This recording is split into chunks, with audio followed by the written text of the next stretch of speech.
Okay, તો આટલું સમજ્યા પછી આપણે અહીંયા ઉદાહરણ નંબર 1.11 ઉપર જઈએ. હવે એની અંદર આપણને એવું કહે છે કે એક વિસ્તારમાં વિદ્યુત ક્ષેત્ર એ આ રીતે બદલાય છે. EX ઇક્વલ્સ ટુ અહીંયા alpha into x raise to 1/2, એટલે કે એનો એક્સ ઘટક આ રીતે બદલાય છે. જ્યારે તે વિસ્તારમાં EY ઘટક અને EZ ઘટક એ શૂન્ય છે. હવે આને આપણે થોડું વિઝ્યુલાઇઝ કરવું પડે ભૌતિક રીતે કે વિદ્યુત ક્ષેત્રમાં એક્સ ઘટક છે એ આ સૂત્ર પ્રમાણે બદલાય છે.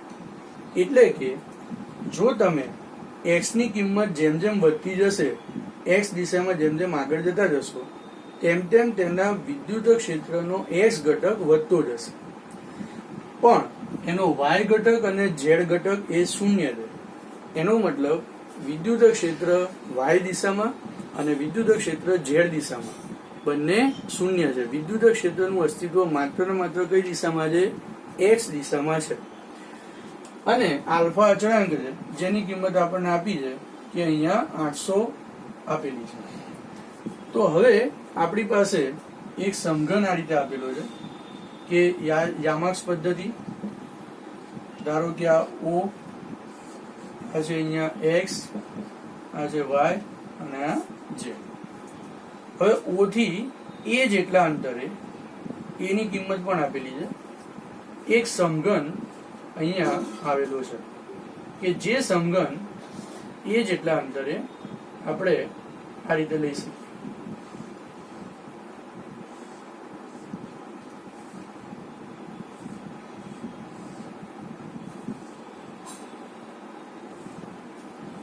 હવે અહીંયા આ જે સમઘન છે એ સમઘન સાથે સંકળાયેલું વિદ્યુત ફ્લક્સ કેટલું થાય એ શોધવાનું પૂછ્યું.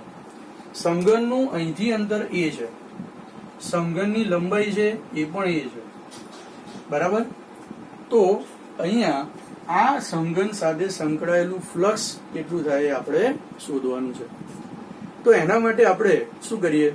તો પૃષ્ઠ સંકલન કરવું પડે, કારણ કે ફ્લક્સ એટલે phi equals to integration E dot dA, સમગ્ર પૃષ્ઠ ઉપરનું સંકલન. તો અહીંયા આપણે આ સમઘનને આટલા સપાટીની અંદર એ આપી શકીએ. દાખલા તરીકે આ 1, આને આપણે કહીએ 2, બરાબર. પછી અહીંયા 3, પછી 4, આ બાજુની 5 અને સામેની બાજુ 6. અને આ જે બીજી સપાટી છે એ જમણી સાઈડની છે અને જમણી સાઈડનો એકમ સદિશ આપણને આપેલો છે કે ભાઈ જમણી સાઈડની દિશામાંનો એકમ સદિશ NR કેરેટ છે અને એ જ પ્રમાણે ડાબી સાઈડનો જે એકમ સદિશ છે એ NL કેરેટ છે. જો કે એને આપણે ન વાપરીએ તો પણ ચાલશે, કારણ કે આપણે EDS cos θ નો ઉપયોગ કરી અને આ દાખલો ગણી શકીએ. હવે અહીંયા એવું કહે છે કે જો વાય અને ઝેડ ની દિશામાં તો વિદ્યુત ફ્લક્સ શૂન્ય છે, વિદ્યુત ક્ષેત્ર શૂન્ય છે. તો હવે માત્ર એક્સ દિશામાં છે. પણ તમે જુઓ કે જેમ જેમ એક્સ વધે એમ વિદ્યુત ક્ષેત્રનું મૂલ્ય વધે છે.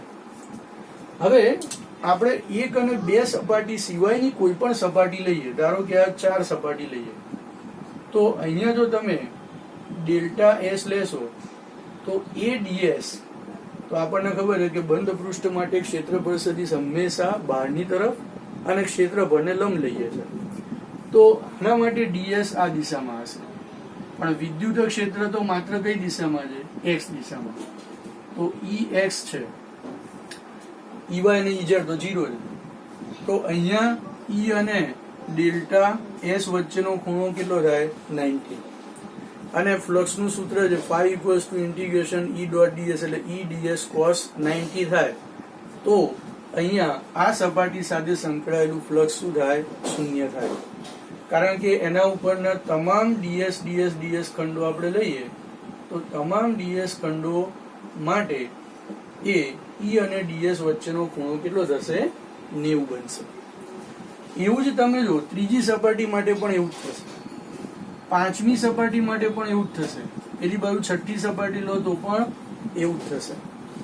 એટલે કે અહીંયા એવું કહી શકાય કે દાખલા તરીકે આ ત્રીજી સપાટી લઈએ તો એના ઉપરનો ખંડ લઈએ તો એમાં પણ અહીંયા ds આ બાજુ આવશે અને ની જે દિશા છે એ તો x દિશામાં જ છે તો અહીંયા પણ અને ds વચ્ચેનો ખૂણો કેટલો થાય 90 તો એની સાથે સંકળાયેલું ફ્લક્સ પણ 0 થાય તો અહીંયા પહેલી અને બીજી સપાટી સિવાયની કોઈ પણ સપાટી તમે લેશો અને ચોપડી પ્રમાણે કહીએ તો જમણી અને ડાબી સપાટી સિવાયની કોઈ પણ સપાટી માટે અને ds વચ્ચેનો ખૂણો 0 થાય છે સોરી 90 થાય છે અને માટે તેની સાથે સંકળાયેલું ફ્લક્સ એ પણ શૂન્ય થાય છે. હવે આપણને શોધવાનું ખાલી બે જ માટે રહ્યું, એક પહેલી સપાટી અને બીજી કઈ બીજી સપાટી. તો હવે તમે જુઓ કે પહેલી સપાટી x દિશાના સંદર્ભમાં જુઓ તો કેટલા અંતરે આવેલી છે? એ અંતરે આવેલી છે. બીજી સપાટી એ આટલેથી આટલું અંતર તો એ છે પણ બીજું અંતર કેટલું થાય? બીજું એ જેટલું થાય છે એટલે ટોટલ કેટલું થાય? 2a જેટલા અંતરે આવેલી છે. તો અહીંયા આપણે એમ કહી શકીએ કે પહેલી સપાટી જે આવેલી છે એ પહેલી સપાટી ઉપર જો આપણે અહીંયા વિદ્યુત ક્ષેત્ર લઈએ તો Ex equals to alpha x raise to 1/2 એના બરાબર અહીંયા આલ્ફા x ની કિંમત કેટલી છે? અહીંયા a તો માટે alpha into a raise to 1/2. ચલો ક્લિયર. અને બીજી સપાટી જો આપણે લઈએ તો બીજી સપાટી માટે તો ત્યાં જો વિદ્યુત ક્ષેત્રનું મૂલ્ય લઈએ તો વિદ્યુત ક્ષેત્ર Ex equals to alpha x raise to 1/2 પણ બીજી સપાટીનું અહીંથી અંતર કેટલું છે? તો આટલેથી આટલું અંતર એ છે અને આટલેથી આટલું અંતર બીજું એ એટલે ટોટલ અંતર કેટલું થયું? 2a જેટલું અંતર છે. તો એટલા માટે ત્યાં જો આપણે વિદ્યુત ક્ષેત્ર લઈએ તો એના બરાબર alpha into 2a rays to 1/2 અને બંને વિદ્યુત ક્ષેત્રો કઈ દિશામાં છે? ધન x દિશામાં છે. હવે આપણે એને થોડું વધારે શાંતિથી અને ડિટેલમાં આગળ સમજીએ તો માત્ર ગૂંચવાડો ઊભો ના થાય એટલે હવે આપણે બીજી સપાટીઓના ક્ષેત્રફળ ખંડો ભૂસી અને ફરીથી આકૃતિ લઈએ. તો ધારો કે અહીંયા આપણી પાસે આ સમઘન અને આ જે સમઘન અહીંયા આવેલો છે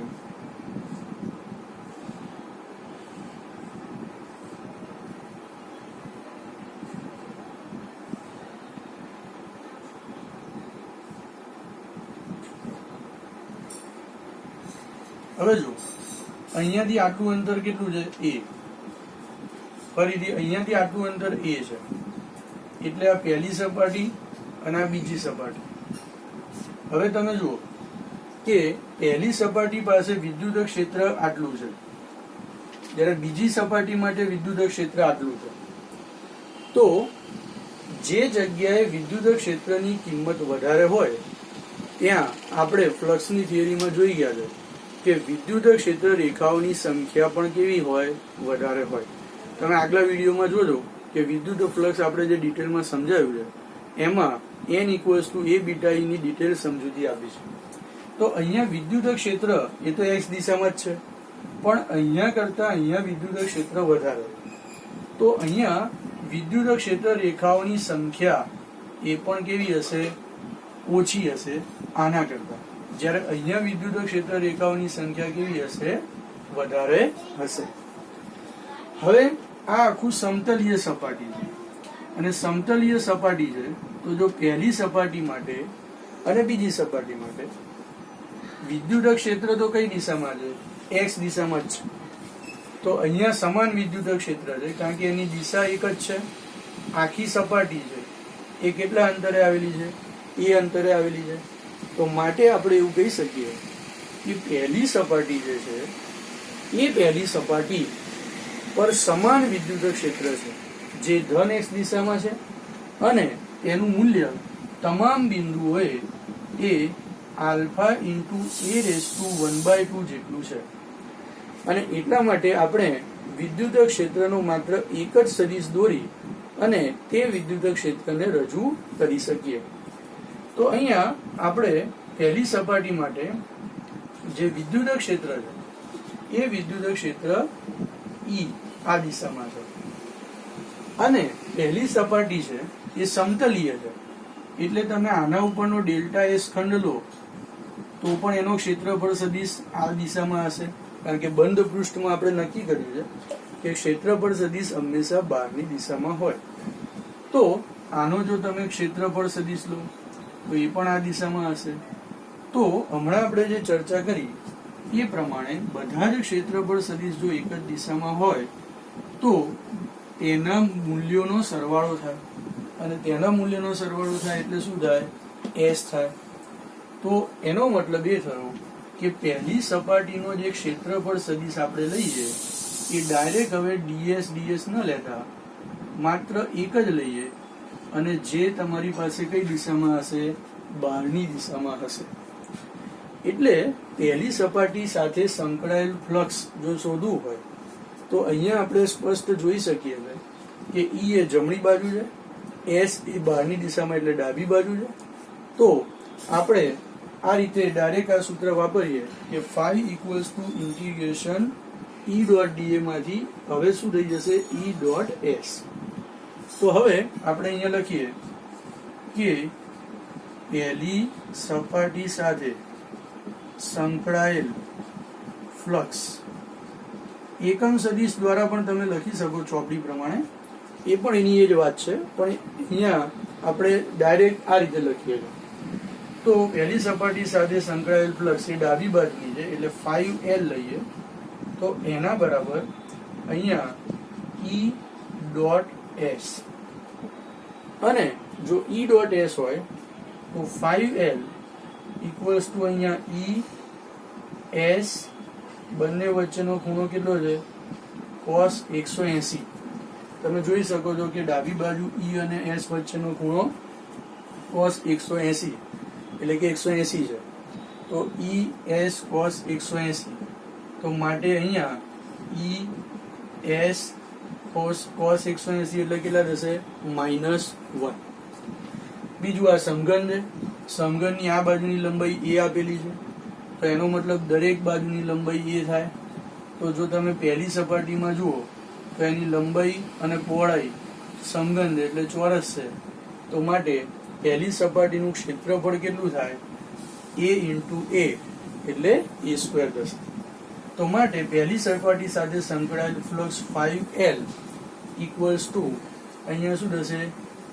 માઇનસ આગળ લઈ લઈએ તો અહીંયા માઇનસ, અહીંયા S ની જગ્યાએ અહીંયા શું આવશે? A². આટલું એની સાથે સંકળાયેલું ફ્લક્સ હશે. અને પહેલી સપાટી માટે વિદ્યુત ક્ષેત્ર છે એને આપણે અહીંયા લેફ્ટ સાઈડ છે એટલે EL કહી દઈએ, રાઈટ સાઈડ છે એટલા માટે ER કહી દઈએ. તો અહીંયા માઇનસ EL A² થશે. હવે આમાં દિશા ના હોય, કારણ કે ફ્લક્સ એ કેવી રાશિ છે? સદિશ રાશિ નથી, અદિશ રાશિ. કારણ કે 5 equals two integration E dot da. એટલે અહીંયા એકમ તમે લખવું હોય તો લખાય, પણ એ તો આપણે છેલ્લે લખીશું. પણ ભૂલથી દિશા લખવાની જરૂર નથી, એ ના લખી જાય, ધ્યાન રાખવું. હવે તે જ રીતે આપણે બીજી સપાટી સાથે સંકળાયેલ ફ્લક્સ શોધીએ. અને આપણે વાત કરી ગયેલા એમ ફ્લક્સ એટલે શું? ક્ષેત્ર રેખાઓની સંખ્યા. તો અહીંયા વિદ્યુત ક્ષેત્ર વધી જાય છે, કારણ કે આલ્ફા 2A આવે છે, એટલે અહીંયા પસાર થતી વિદ્યુત ક્ષેત્ર રેખાઓની સંખ્યા એ વધી જશે, અને માટે ફ્લક્સ પણ વધી જશે. હવે બીજી સપાટી માટે તમે વિચાર કરો તો આ પણ સમતલીય સપાટી છે, અને એટલા માટે અહીંયા વિદ્યુત ક્ષેત્ર છે એ તો આપણને આપેલું છે કે એ તો ધન x દિશામાં જ છે, એટલા માટે E ની દિશા આ બાજુ થશે. અને એ જ પ્રમાણે તમે જુઓ, આ EL કહી દઈએ, આ ER કહી દઈએ, અને જે S ની દિશા છે તો અહીંયા તો આ બંધ પૃષ્ઠ હોવાથી S ની દિશા પણ બહારની તરફ થાય, તો એટલા માટે E અને S વચ્ચેનો જે ખૂણો થાય એ કેટલો થાય? 0 થાય. તો અહીંયા ER અને S વચ્ચેનો ખૂણો 0 થશે. તો અહીંયા આપણે લખી શકીએ કે બીજી સપાટી સાથે સંકળાયેલ જો આપણે ફ્લક્સ લઈએ તો એ ફ્લક્સ 5R ઇક્વલ્સ ટુ અહીંયા ER dot S equals to અહીંયા ER S cos 0 ડિગ્રી થશે, કારણ કે ER અને S વચ્ચેનો ખૂણો કેટલો છે? એ 0. અને માટે અહીંયા આપણી પાસે આવશે ER ઇન્ટુ S ની જગ્યાએ આપણે શું લઈ લઈએ? A². બરાબર. સાથે સાથે ER ની કિંમત ઉપરથી શોધેલી અહીંયા મૂકી દઈએ તો ER એટલે શું થાય? Alpha into X. બરાબર. એની જગ્યાએ અહીંયા A છે તો આલ્ફા A અથવા એ છેલ્લે મૂકીશું તો અહીંયા ER ઇન્ટુ A² થશે. તો હવે અહીંયા પહેલી સપાટી સાથે ફ્લક્સ આટલું છે, બીજી સપાટી સાથે સંકળાયેલ ફ્લક્સ છે એ આટલું છે, ત્રીજી, ચોથી, પાંચમી અને છઠ્ઠી સપાટી સાથે સંકળાયેલ જે ફ્લક્સ છે એ ફ્લક્સ તો કેવું છે? 0 છે. તો હવે આખા સંઘન સાથે સંકળાયેલું ફ્લક્સ કેટલું થાય? તો 5L પ્લસ 5R. તો માટે આપણે અહીંયા લઈએ કે સંઘન સાથે સંકળાયેલું ફ્લક્સ, તો એ જે ફ્લક્સ અહીંયા જે થશે એ સંકળાયેલું ફ્લક્સ 5 ઇક્વલ્સ ટુ અહીંયા 5L પ્લસ 5R. હવે 5L આપણે શોધીને મૂકેલા છે માઇનસ EL A². તો એના બરાબર અહીંયા શું થશે? માઇનસ EL A² પ્લસ અહીંયા ER ઇન્ટુ A². હવે EL અને ER ની કિંમત પણ આપણે તૈયાર રાખેલી છે તો ER પહેલા લખીએ, EL પછી લખીએ. તો આના બરાબર ER, તો ER ની જગ્યાએ શું આવશે? આલ્ફા 2a⁻², તો alpha 2a⁻² into A² minus EL. તો EL માટે અહીંયા શું થશે? તો માઇનસ EL. તો એમાં EL એટલે આલ્ફા a⁻², તો અહીંયા આલ્ફા a⁻² ઇન્ટુ A². હવે આ બંનેમાંથી કેટલા કોમન નીકળશે? તો જો આલ્ફા અને A² કોમન નીકળી જશે. તો એટલા માટે અહીંયા આપણી પાસે જવાબ આવો આવશે કે આલ્ફા ઇન્ટુ A² એ કોમન નીકળી જાય. સાથે સાથે a⁻² છે એ પણ કોમન નીકળે તો ઇન્ટુ a⁻² એને પણ બહાર કાઢીએ તો અહીંયા બ્રેકેટમાં શું રહેશે? 2⁻² માઇનસ 1, કારણ કે આમાં તો કશું રહ્યું નહીં. શું રહ્યું નહીં એટલે એક તો રહે, એટલા માટે જ્યારે કોમન કાઢીએ ત્યારે એને 0 નથી લખવાના ભૂલથી, પણ 2⁻² માઇનસ 1. તો હવે અહીંયા તમે જો કે આલ્ફા a⁻², 2 દુ 4 પ્લસ 1 એટલે અહીંયા કેટલા થશે? 5/2 આવું થશે.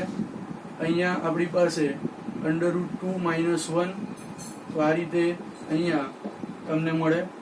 હવે બધી કિંમતો મૂકીએ તો અહીંયા આલ્ફાની કિંમત કેટલી છે? તો 800 આપેલી છે.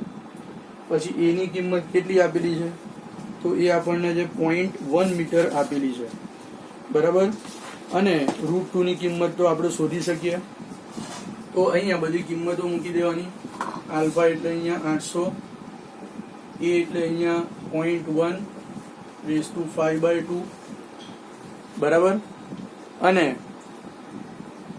√2 માઇનસ 1, તો અહીંયા √2 માઇનસ 1. તો અહીંયા જે જવાબ આવશે એ ડાયરેક્ટ આપણે અહીંયા લખી દઈએ. ગણતરી તમે જાતે કરી શકો છો. 1.05, તો અહીંયા 1.05 ન્યૂટન ઇન્ટુ મીટર સ્ક્વેર પર કુલમ. એકમ ખાસ લખવાનો છેલ્લે, નહીતર એનો 0.5 માર્ક કપાઈ જશે. તો એટલા માટે જવાબ લખ્યા પછી એકમ લખવાનું ભૂલવાનું નહીં. તો આ શું આવ્યું? આ સમઘન સાથે સંકળાયેલું ફ્લક્સ આવ્યું. હવે બીજો પ્રશ્ન એ આપણને પૂછે છે કે તેની અંદર કેટલો વિદ્યુત ભાર હશે. તો જો આ તો બંધ પૃષ્ઠ છે, જો બંધ પૃષ્ઠ સાથે સંકળાયેલું વિદ્યુત ફ્લક્સ એ તેના દ્વારા ઘેરાયેલા વિદ્યુત ભાર અને એપ્સિલોન 0 ના ગુણોત્તર બરાબર હોય છે. જો અંદર વિદ્યુત ભાર ન હોય તો ફ્લક્સ જ ના હોય ગાઉસના નિયમ પ્રમાણે, પણ વિદ્યુત ભાર છે. તો આપણને પ્રશ્ન એ પૂછે છે કે હવે એની અંદર કેટલો વિદ્યુત ભાર હશે. તો ગાઉસના નિયમ પરથી બંધ પૃષ્ઠ હોવાથી સમઘન એ બંધ પૃષ્ઠ છે, અને માટે બંધ પૃષ્ઠ હોવાથી આ ધ્યાન રાખજો, ગમે ત્યાં ગાઉસનો નિયમ નહીં લગાડી દેવાનો, જોવાનું કે જો બંધ પૃષ્ઠ હોય તો જ ગાઉસનો નિયમ લાગે, નહીં તો લાગે નહીં. અહીંયા સમઘન આપેલું છે, એ બંધ પૃષ્ઠ હોવાથી 5 equals to sigma q divided by epsilon 0, જ્યાં સિગ્મા ક્યુ એ બંધ પૃષ્ઠ વડે ઘેરાયેલો શું છે વિદ્યુત ભાર. તો માટે આપણે અહીંયા કહી શકીએ કે સિગ્મા ક્યુ ઇક્વલ્સ ટુ અહીંયા 5 ઇન્ટુ એપ્સિલોન 0, જ્યાં 5 છે એ કેટલા છે, તો 5 ઇક્વલ્સ ટુ આપણી પાસે શોધ્યા છે 1.05, એપ્સિલોન 0 કેટલા છે, તો 8.85 મલ્ટીપ્લાય બાય 10⁻⁻12, બરાબર કે નહીં. અને માટે આપણે જો અહીંયા સિગ્મા ક્યુ શોધીએ તો સિગ્મા ક્યુ ઇક્વલ્સ ટુ અહીંયા જવાબ આવશે 9.27 મલ્ટીપ્લાય બાય 10⁻12 કુલમ. એટલે અહીંયા 9.27 મલ્ટીપ્લાય બાય 10⁻12 કુલમ જેટલો વિદ્યુત ભાર એ આ સમઘનની અંદર ઘેરાયેલો હશે. અહીંયા પણ એકમ લખવાનું ભૂલવાનું નહીં, નહીતર માર્ક્સ કપાશે. તો આ રીતે આપણે આ દાખલાને સમજી શકીએ છીએ. અહીંયા જો તમારે ફ્લક્સ શોધવું હોય તો એકમ સદિશના સ્વરૂપમાં પણ લઈ શકાય, કારણ કે એસ નો જે એકમ સદિશ છે એ આ બાજુ આપેલો છે, જો એ NL કેરેટ આપેલો છે, પછી ઈ નો એકમ સદિશ આપણે I કેરેટ લઈ શકીએ. તો અહીંયા એ બંને વિરુદ્ધ દિશામાં થાય, પણ એના કરતાં આ તમને ઈઝી પડે, પ્લસ એ શું કહેવા માંગે છે એ પણ થોડું સમજી શકાય, અને એટલા માટે આપણે અહીંયા આ રીતે લીધું છે. આમાં કોઈ ખોટું આપી શકે નહીં, કારણ કે આપણે ફિઝિક્સના સિદ્ધાંતોને જ ઉપયોગમાં લીધા છે. માટે એવી ચિંતા કરવી નહીં કે આ રીતે લખવાથી ખોટું મળે. હા, કોઈ પણ રીત હોય સાચું આપે, પણ એની રીત સાચી હોવી જોઈએ, ફિઝિક્સની અંદર રહીને હોવેલી હોવી જોઈએ.